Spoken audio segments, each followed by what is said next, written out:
Hey folks, buenas. I decided to try and do one inside because last couple of times the quality of my filming without my nice Bluetooth microphone and my using on my filming on my phone on my tripod didn't really work particularly well. I know that some people have told me that they don't think the built-in microphone on the Apple Mac desktop is that great either, but I thought let's at least try and do one this way, and I should have, hopefully have the Bluetooth microphone again next time I do this when I'm going up to the UK on Friday, and it's definitely on my list of things to do. And it's a slight departure anyway, so maybe it deserves a different format because I was a bit naughty and I broke the TBRP pile only rule because I decided to do an audio book, which I haven't really done. Certainly, I don't think on the channel ever really. And to be honest with you, I don't. This might be, and this isn't. No, I was going to say this might be the first audiobook I've actually completed. I know I have done another one last year. Okay, but it got quite compulsive, and I couldn't stop listening to it, and it took a while. I don't know. I mean, I don't know how many hours it was original thing, but it took a fair few sessions to get through. But it was compulsive. And the book is a 2025 book by a writer. I think she's well, according to her academic kind of record, she's written about poetry, and I think she's done a couple of poet biographies. Absolutely fantastic book. Caroline Carrie Fraser, and the book is Murderland: Crime and Bloodlust in the Time of Serial Killers. Now, 5-star rating, 5 out of 5. It's, I would say, as I've said on the thumbnail, this is probably the best, most horrifying, most interesting book on serial killers I've ever read. And then you might be pious and say, oh, who reads about serial killers? Oh dear. Well, a lot of people do, and a lot of women seem to be very compulsively interested in it, and true crime podcasts, true crime dramas, etc., etc., etc. Right? So I don't have to defend myself for finding it interesting, though maybe I do, and I think that's one of the questions she raises. And okay, I should, within the structure of my little reviews, I mean, I can't donate it. It's bought now, and it's, along with its digital rights management, it lives on my computer, doesn't it? So I would definitely, no, I don't think I could read it again because it's too horrible. It really, really, really is. But that doesn't mean it's not a great piece of reporting and social history and pharmacological history and environmental history and all these incredible things. She comes from the Pacific Northwest, and I happen to know some lovely people who used to live on Mercer Island in Seattle, and I've been to Mercer Island. And there are there are 3 parallel strands in the history she wants to tell us. And the first is and I don't think it's too cute. I think it's actually a very well made point. These are 3 types of serial killers. The first is I can't remember which is introduced chronologically first. I think possibly the industry, but we have the strand about the terrible design of road bridges and connecting highways from Mercer Island back into Seattle, kind of thing. And this was all long gone before I ever set foot on the place, which would be this century. And these things were so badly designed that the reversible lane, I don't really understand what that means, but hundreds of people died in these terrible, endless car crashes. So that's one kind of form of serial killing. The second, which really blew my mind, was the terrible, terrible cost of pollution. Now, it's rather astonishing to me at my advanced age that some of this stuff I'm really kind of hearing and understanding for the first time. I kind of vaguely knew that kind of lead is bad for you sort of thing, but she paints a horrifying picture about the correlation. The thesis of the book is there is a very tight correlation between the amount of heavy metals polluting the atmosphere and the ground and the water and people's blood and children's bodies and developing brains. It kind of goes like that. And she talks about the plume, right? They have these gigantic smokestacks and all these lead and arsenic and cadmium and zinc, but it's really lead is the major problem, sulfur dioxide. Okay, and these things have especially terrible deleterious effects on developing brains. And we kind of knew that, and we kind of accepted it, and we just sort of shrugged and said, well, you kind of lost a few IQ points. And it's like, no, because that goes up, and so does violent, deranged crime. And that graph goes up. So without kind of blowing the book, she says that the insane epidemic peak of rape, murder, lust kill, multiple killings, very, very high levels of violence associated with them. Quite a lot is coming from that area, the Pacific Northwest. She doesn't really talk about Canada, British Columbia. I think there was a British Columbia guy. We've got the Green River Killer. We've got Ted Bundy. Ted Bundy's on the cover, and Ted Bundy is the principal character, if you like, along with the smokestack in Tacoma. Both killers, right? So the third level, of course, is the what can you say? I mean, I've read books about serial killers, and I like Hannibal Lecter, and I'll watch a horror film and all this kind of stuff. There was I don't know the name of the drama right now, but there was a very good, I think it was a drama and a documentary, I think I watched last year, maybe year before, about, we talked blithely about, Bundy and his kind of body count, and his numbers, and John Wayne Gacy and his in numbers and everything. We don't really think too much about the actual, what does that mean? What does that mean? And these two Bundy things, I think the one with Zac Efron I'm thinking about, and about his kind of relationships, about the actual, what did he actually do, and what was it? Who did he prey on? And what was it like for these poor girls? And in the kind of hideous rogues gallery in her book, there's multiple, some of whom predated on. Some of them were bisexual, some of them predated on little boys and little girls and grown men. Richard Ramirez was just the devil made flesh. I mean, no, she said he was formless, there was no MO. He was just mayhem, murder, abuse. The thing that really lands for you is we have a little section as you're kind of listening to the book. It's kind of this terrible amount of pollution and this terrible amount of concealment of the consequences and what that actually was doing to people, and this kind of area and poor people here. There's that. Then we have a little vignette about Ted, and Ted, apparently you can track a lot of his activities by his Chevron credit card gas receipts, because he must have I didn't think this, he must have just filled the car when he wanted to go and get potato chips, right? But I mean, you can track, he would fill up the VW with gas, and there was a lot of incidents of that.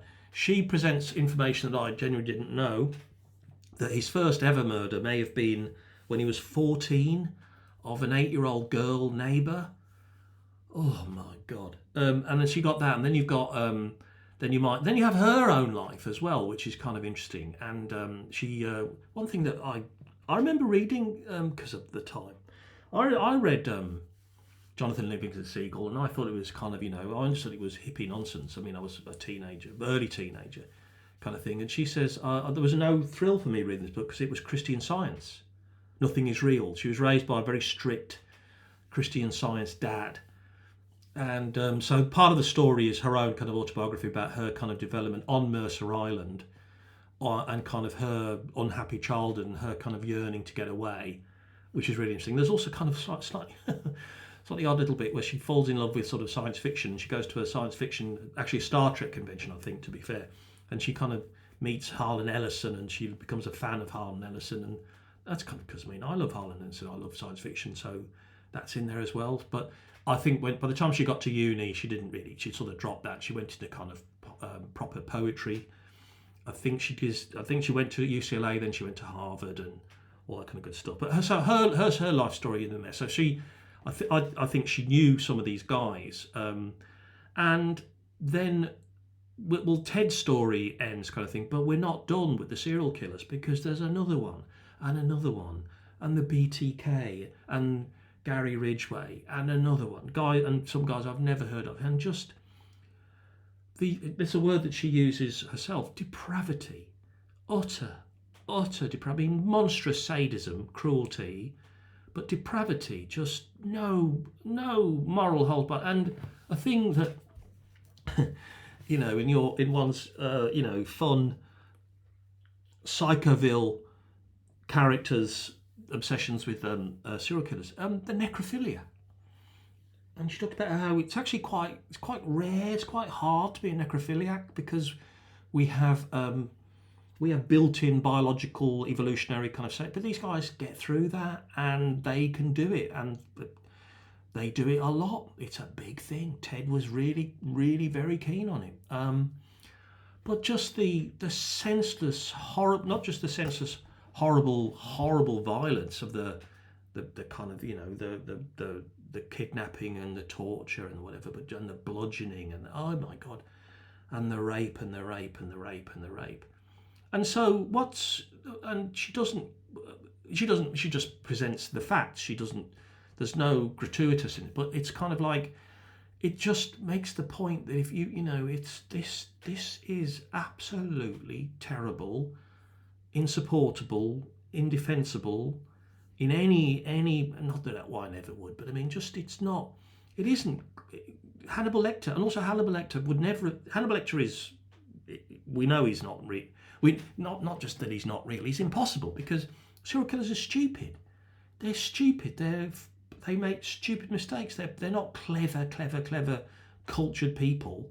They might present well, but Ted, barely kept a job for a couple of months. I think he just about scraped through a degree. I think he did eventually get onto a law course, but no proper place wanted him. He got in through kind of personal recommendation. Pretty charming and personable, but just monstrous. And having seen the Ed Gein thing recently as well, which kind of Ryan Murphy has a penchant for kind of, and he did it in the Dharma thing, kind of going in and doing other cases. So we had a bit of Ted in the Ed Gein thing, and I just, oh my Lord, Jeff, the foot guy, what's it, Boudros, is it Jerry Boudros, who amusingly, I thought, I love a Manhunter's great, but amusingly the same guy played him in there, was in the Ed Gein thing, as a little bit of a tribute, I guess, kind of postmodern, all kind of good stuff, sorry. But just monsters, but, and we're not going to forgive them because of the lead, or, there is no, okay, I don't want to give anyone any kind of future defences, right, but there does seem to be, I don't know how she knows how many serial killers were predating at any one time, but it's gone from sort of like 700, 800 in the 80s, I think it was, and it's now under 200 or something, which is still absolutely appalling and terrible. Another thing that came in is Ciudad Juarez, and I'd read one of my I wouldn't say a book I was very very impressed with. Maybe kind of when I read it was it this decade or last decade? 2626, Roberto Bolaño, where he talks about the femicide in Juarez, and she makes up, which is just endless, grim, repeated, monstrous. She has a phrase she didn't write down for the Green River Killer. He said he killed women the same way other men eat potato chips or clip their fingernails, 2-3 a month. Oh my God, just chilling. But also, there's a number of reasons to be chilled by the book. There's that, but there's also the terrible, terrible. I mean, a corporate crime, which she links to the Guggenheims. I'm not quite sure I got all of the kind of connections, but I mean, the same way the Sacklers and the opioid crisis, the Guggenheims, their money comes ultimately from this absolutely relentless, uncaring extraction of metals from the ground, and that was it. Fine, great, huge fortunes built, societies built, infrastructure built. Okay, so she makes a slight connection between Jack the Ripper and levels of pollution in London at the time.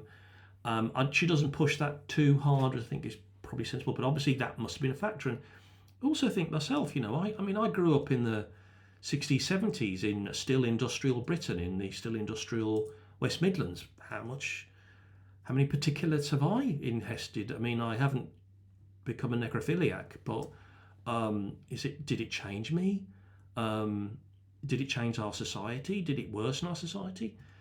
And, my God, not only would, you just think that, I suppose I was going to say, we don't want to glamorise, but we do glamorise these terrible, terrible people, but because they're so evil and creepy and frightening. And obviously part of us, you do think, I mean, there's lots of stories in here about leaving the door open, leaving the window open, and these people do come into your house, and even if there's a terrible one of the last chapters about, you can be in your 50s and 60s and they can still come in and kill you, and abduct you and torture you, and whoa, Christ in heaven. More security and joining the Green Party is how I'm leaving the book.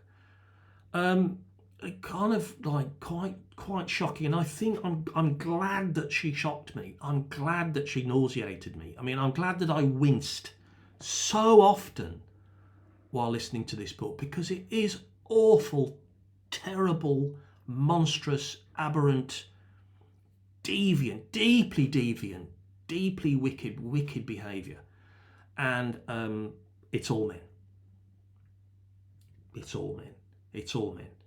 There are a couple of women serial killers, but I think that's Eileen Warnos. Was she more of a thief than she wasn't? She wasn't getting any sexual satisfaction out of what she was doing. She was paying back and stealing stuff. She's not a serial killer. I mean, I think she said, Fraser says there's something like a very, very, very small number of lust murder women. I mean, I think it must be a handful in ever, right? It's all men. It's all men. It's all men. It's a damaged male brain who very early on does the torturing of the cats thing, and torturing of the animals, and torturing of their children, and torturing of their confreres at school, and then fantasies that they cannot get out of their brain, they have to act out, and it has to be stronger and stronger and stronger, and then it's all of the above. I mean, well, Jesus, it's given me. It's I don't. Would I? Yeah, I mean, I think it's an important topic. I think it's a very, very well written topic. I don't know. I don't know who. If I'd recommend it to, I certainly would recommend it to any young people. I think it'd be too awful, but maybe they need to read it and understand that at the end of the day, these people are just trash, just monsters, And there's no, yeah, I guess we need to sort of work out their psychology, but more importantly, we need to stop them and, you know, punish them as hard as we can, and not, we have to be aware of this, but we don't glamorize it, I think, is ultimately the message I'm getting for the book. So, wow, you know, quite a book, quite a listen. Interesting audiobooks. I'm not sure.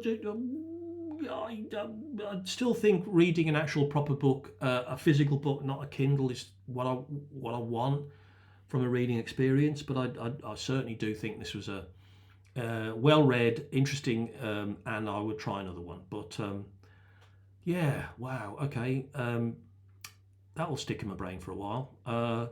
Okay, so there we have it. Murderland, Crime and Bloodlust in the Time of the Serial Killers. And I really, really hope that the pollution goes down and the places get cleaned up, and we can maybe see if there is a correlation, and wouldn't that be great? Okay, guys. I have other books I want to sort of start today, tomorrow. I don't know, probably unlikely for me to do one before I go away. I probably will try and do one on the road, which would probably mean sort of next week. In the meantime, thanks for your attention, and good luck with your own reading. Okay, thank you very much. Goodbye. Bye-bye.